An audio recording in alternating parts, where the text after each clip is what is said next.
Halo sa inyo mga mare, ito nga ay ganap ko pa nga kahapon nung nag-grocery nga ako ng pang-replenish ko nga dito sa aking munting tindahan. At for sure, late upload na naman tayo mga mare.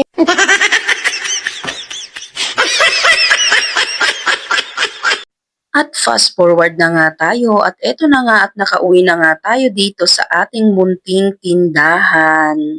At eto na yung time na nagutom na nga ang inyong wifey Maria. Kaya tara mga mare, kain tayo.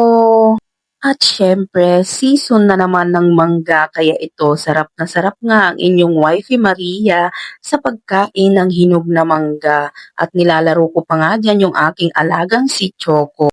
At fast forward nga ulit tayo mga mare, ito nga ay bandang hapon na nung natapos na nga ako mag-display lahat ng grocery ko. Since lagi naman kaming ma-stock ng mga ganitong pangsahog sa pansit sa aking freezer, kaya naisipan ko nga na magluto ng kalahating kilong pansit since birthday naman ng aking mister. Medyo hapon na nga nung naisipan ko nga magluto dahil nga sa tinatamad ako.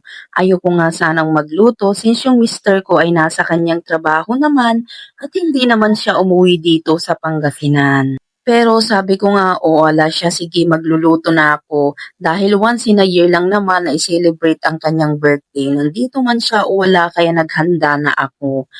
So ayan, fast forward nga ulit tayo mga mare. So ito na nga yung niluto ko na pansit na maraming sahog. Charis! At saktong-sakto din naman talaga itong niluto kong pansit para dito sa nabili kong cake na isinabay ko nga nung naggrocery nga ako kahapon.